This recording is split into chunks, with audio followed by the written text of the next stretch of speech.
साधना और समाधान देख रहे सभी भक्तजनों को जय माता की। आज मैं भक्तजनों आप सभी भक्तजनों के लिए माता नैना देवी को प्रसन्न करने का एक बीज मंत्र बताने जा रहा हूँ। अगर इस बीज मंत्र का आप जाप करेंगे विधि से जैसे हम बताएंगे तो माता रानी नैना देवी जी आपके ऊपर अपार कृपा बरसाने लगेगी। माता नैना देवी के दरबार में जो भी भक्तजन जाते हैं या माता रानी की अपने घर में साधना करते हैं, इसकी स्तुति गाते हैं, माता रानी का गुणगान करते हैं तो माता रानी प्रसन्न होकर निर्धन को माया, कोढ़ी को काया, निर्बल को बल और अंधों को अखियाँ प्रदान कर अंधकार को मिटाकर उजाले की एक नई सवेर का आगमन करती है। उसी माता नैना देवी के दरबार की और जो भी भक्तजन माता रानी के दर्शन पाना चाहते हैं, माता नैना देवी जी के साक्षात दर्शन करना चाहते हैं और माता रानी की अनंत शक्तियों की छाया प्रदान करना चाहते हैं, माता रानी से वरदान के रूप में लेना चाहते हैं, तो जैसे भक्तजनों मैं आपको माता नैना देवी की संपूर्ण विधि बताऊंगा कि कैसे आपने माता नैना देवी जी की जोत लगानी है और किस बीज मंत्र का आपने जाप करना है और कौन सा भोग प्रसाद माता रानी को भेंट के रूप में आपने चढ़ाना है, जिससे माता रानी की आपके ऊपर अपार कृपा बरसने लगे और माता नैना देवी जी प्रसन्न होकर आपको अनंत शक्तियाँ प्रदान करे।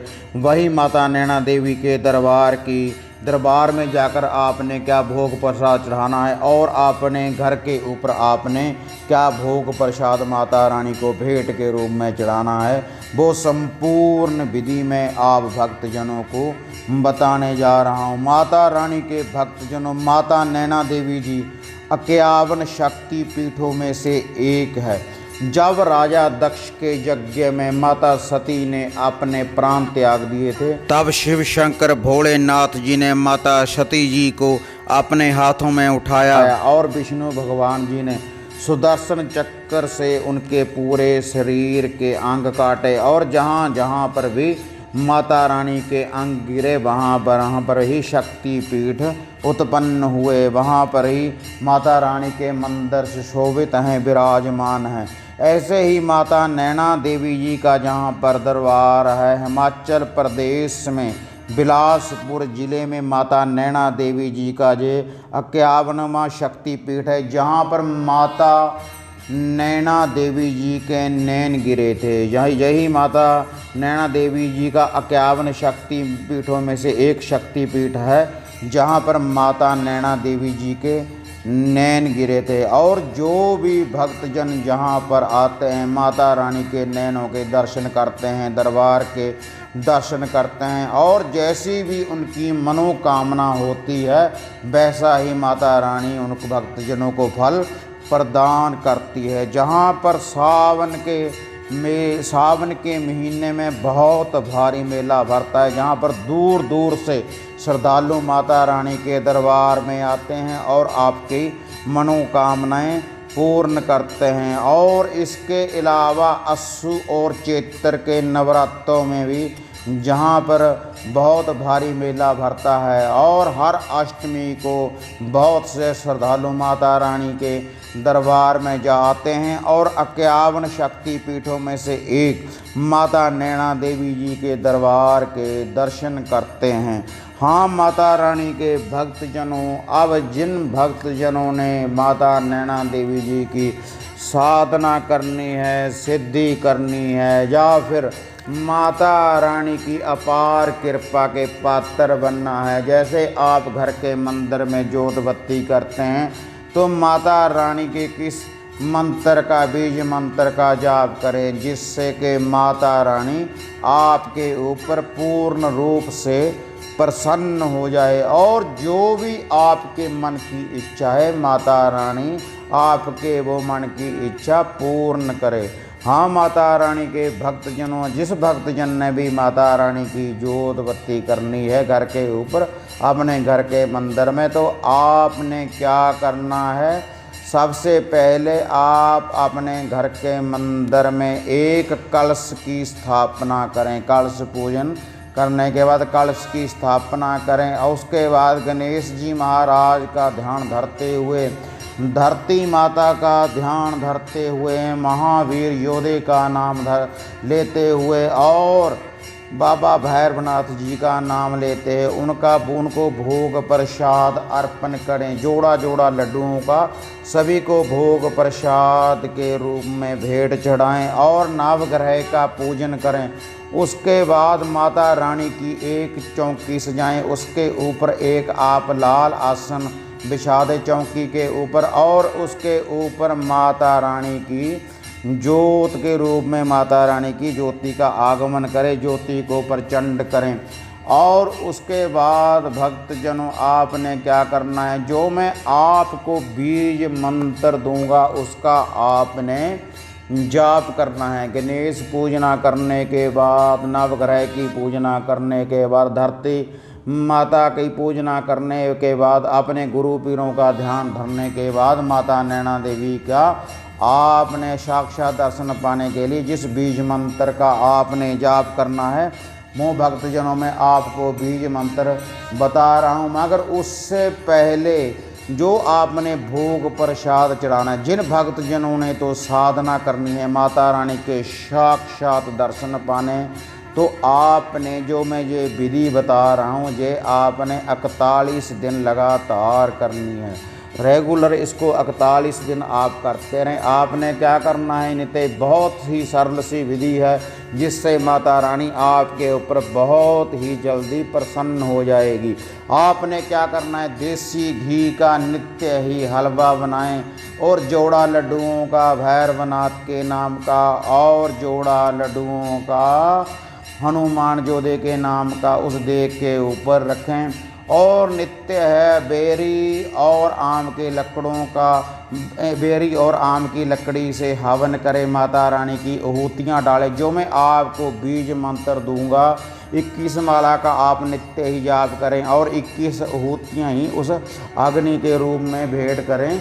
स्वाहा कहने के बाद जो मैं आपको बीज मंत्र माता रानी का देने जा रहा हूँ और उस मंत्र का जाप करते रहें।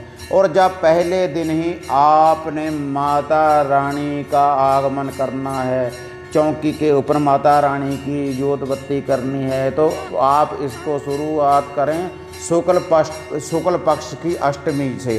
शुक्ल पक्ष की अष्टमी के दिन शुक्ल पक्ष के मंगलवार से आप जो मैं पाठ आपको बता रहा हूँ आप आरंभ कर सकते हैं।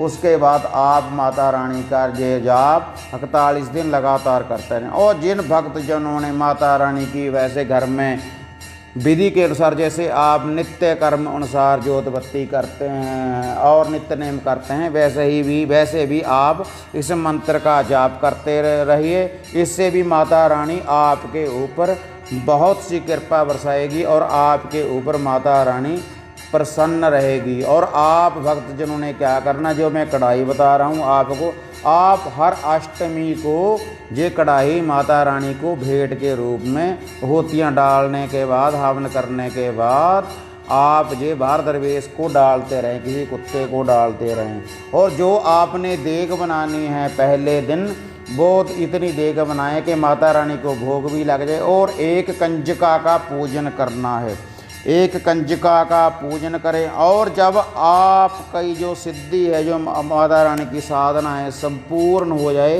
तो आपने 41वां दिन जब होगा तो संपूर्ण रूप से हवन करें। जितना भी आपने जाप किया है पहले दिन से लेकर 41 दिनों तक, उसकी आहूतियाँ डालें और 9 कंजका का पूजन करें। उनको चुनरी चढ़ाएं, उनको हार श्रृंगार, जिससे वो कंजका प्रसन्न रहें। पूरा भोग प्रसाद कंजका पूजन करें चरण स्पर्श करने के बाद, और उनको दक्षिणा के रूप में कुछ ना कुछ दें। और भक्तजनों, इसके अलावा कंजका पूजन के साथ साथ आपने 2 लोकड़ा पूजन भी करना है। महावीर योद्धे हनुमान जी और भैरवनाथ का नाम लेकर उनको चरण स्पर्श करने के बाद, उनको तिलक लगाने के बाद आप 2 टावल उनको भेंट करें और उनको दक्षिणा दें। इससे भी महावीर योद्धा और बाबा काल भैरव की आपके ऊपर कृपा बरसने लगेगी। जब भक्तजनों आपने संपूर्ण सिद्धि प्रदान हो जाए तो आपने क्या करना है, हिमाचल प्रदेश में बिलासपुर ज़िले में माता नैना देवी के दरबार में जाएं और वहाँ पर माता रानी को चुनरी, चोला, कढ़ाई, भोग प्रसाद चढ़ाएं। और वहाँ पर हवन कुंड बना हुआ है, धूना बना हुआ है, वहाँ पर आप हवन करवाएं पंडितों से। इससे माता रानी के आपके ऊपर प्रसन्न हो जाएगी और आपको रिद्धियाँ और सिद्धियाँ संपूर्ण रूप से माता रानी प्रदान करेगी। ऐसा करने से अगर आप इस विधि का सही तरीके से इस्तेमाल करते रहोगे। और जिन भक्तजनों ने माता रानी का चालीसा निकालना है 41 दिनों का, जो मैंने आपको अभी विधि बताई है, तो आपने नित्य ही स्नान करने के बाद लाल वस्त्र धारण करना है। उसके बाद सुबह और शाम आप इसका जाप करते रहें और इसकी जो साधना होगी रात्रि के समय, लेकिन जोत बत्ती माता रानी की सुबह और शाम करते रहें। और जो कढ़ाई का भोग है वो आप नित्य ही शाम के समय लगाते रहें। हाँ, माता रानी के भक्तजनों, जिन भक्तजनों ने माता रानी नैना देवी जी की संपूर्ण सिद्धि प्राप्त करनी है तो वह ब्रह्मचर्य का पालन करें 41 दिन और धरती के ऊपर अपना आसन लगाकर रखें। और जो मैं अब आपको मंत्र बता रहा हूँ उस मंत्र का आप जाप करते रहें। ये मंत्र बताने से पहले सभी भक्तजनों से निवेदन है कि जिन भक्तजनों ने हमारा चैनल साधना और समाधान अब तक सब्सक्राइब नहीं किया, कृपया वह सब्सक्राइब कर लें। अगर वीडियो अच्छी लगी लाइक और शेयर ज़रूर करें और घंटी का बटन ज़रूर दबाएं ताकि हम जो भी वीडियो डालते हैं हमारी हर नोटिफिकेशन आपको सबसे पहले मिल पाए। हाँ, माता रानी के भक्तजनों, माता नैना देवी जी को प्रसन्न करने का अब मैं आपको ये बीज मंत्र बताने जा रहा हूँ। इसकी आपने 21 माला का नित्य ही जाप करना है। मंत्र भक्तजनों आप भी नोट कर लें। सर्व मंगल मंगले शिवे सर्वार्थ साधके शरण्ये त्र्यंबके गौरी नारायणी नमोस्तुते। माता रानी के भक्तजनों, यही बीज मंत्र आप एक बार फिर से सुन लें।